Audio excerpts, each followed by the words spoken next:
प्रभु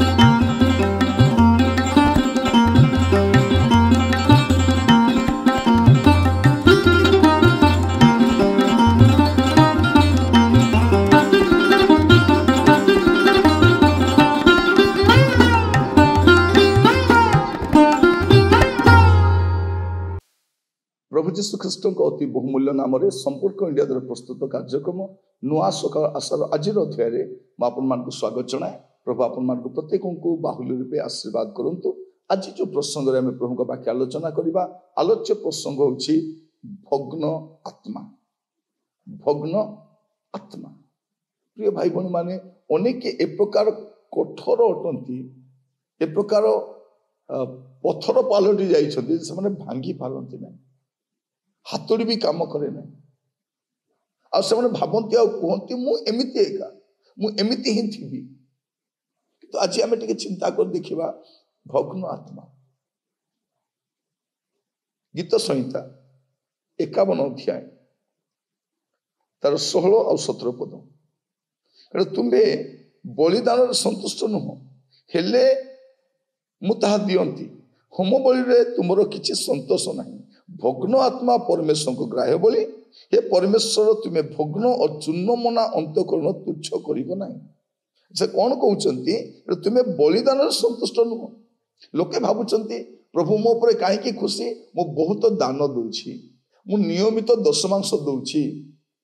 मु प्रभु को चर्च घर बांधी देछि मु दास मान को खाइबा को दउछि मु एते जन सेवक को सहाय्य करूछि। आपण 100 जन प्रचारक मानू प्रति मास साहाय्य कले मध्य प्रभु आपण संतुष्ट नुहंती। लेखा जाउछि कोन तुम्हें बलिदान संतुष्ट नुह हेले मु ताहा दियंती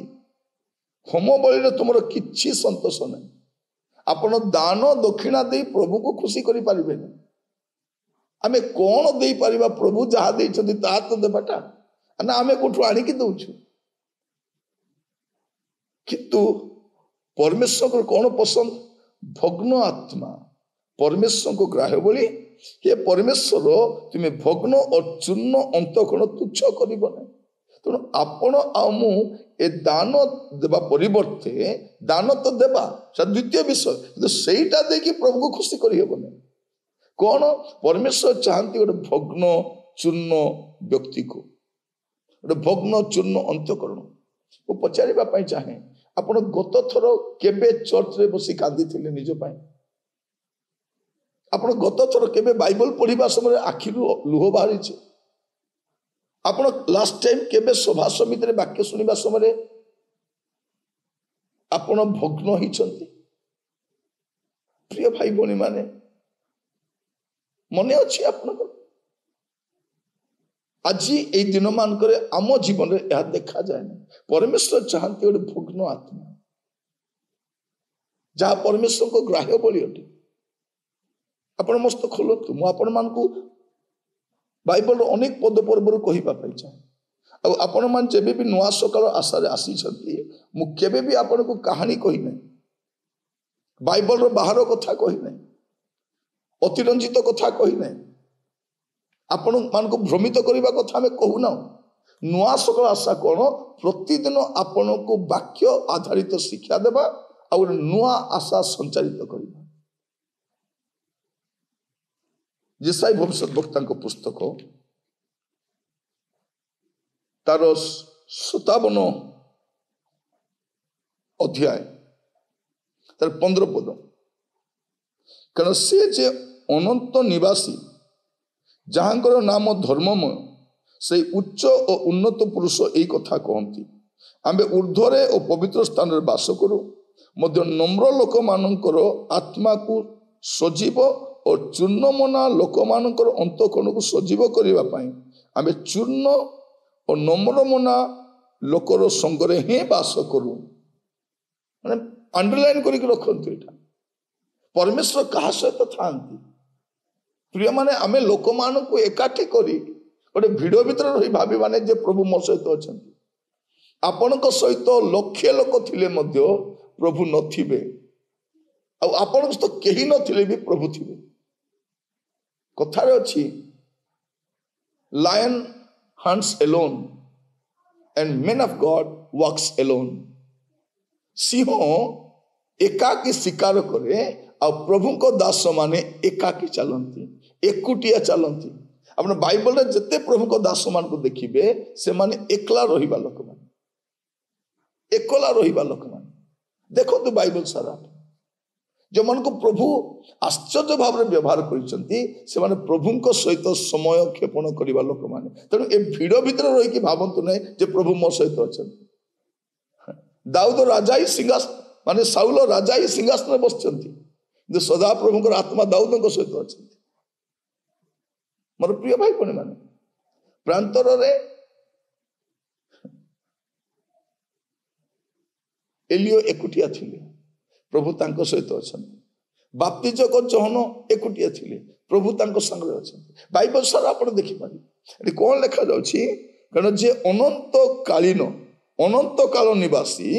जहाँकर नाम धर्ममय से उच्च और उन्नत पुरुष यही कथा कहती आमे ऊर्ध्वरे और पवित्र स्थान में बास करू मध्य नम्र लोक मानकर आत्मा को सजीव और चूर्णमना लोक मानकर अंतकरण को सजीव करबा पई आमे चूर्ण और नम्रमना लोक मानकर संगे हे बास करू तेणु आज आपण मान को वाक्य माध्यम आह्वान देबा पई चाहे टिके भग्न हुंतु टिके नम्र हुंतु प्रभु आपण सहित रहिबे एतिकी नुहे या ठारू मध्य आश्चर्य कर्म आपण देखि पारिबे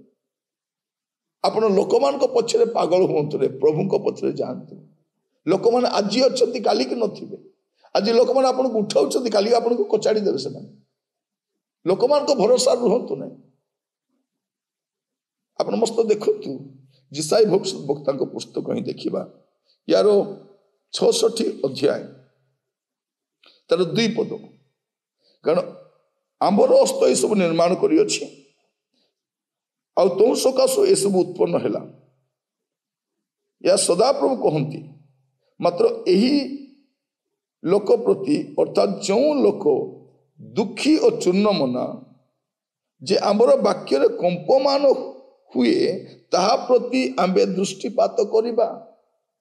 देखो तो कहा प्रति दुखी और चूर्ण मना ताहा सहित प्रभु रहिबे ता प्रति दृष्टिपात रखिबे प्रभु कहीं मत अनाउन आपण एमिति हेले प्रभु अनाइबे कहीं प्रभु मो सहित रहूना आपण एमिति हेले प्रभु को संग रहिबे आज प्रार्थना करिबा प्रभु मोर जीवन गोटे भग्न चूर्ण अंतकरण दियो प्रभु गोटे चूर्ण मन हेबा पई साहाय्य कर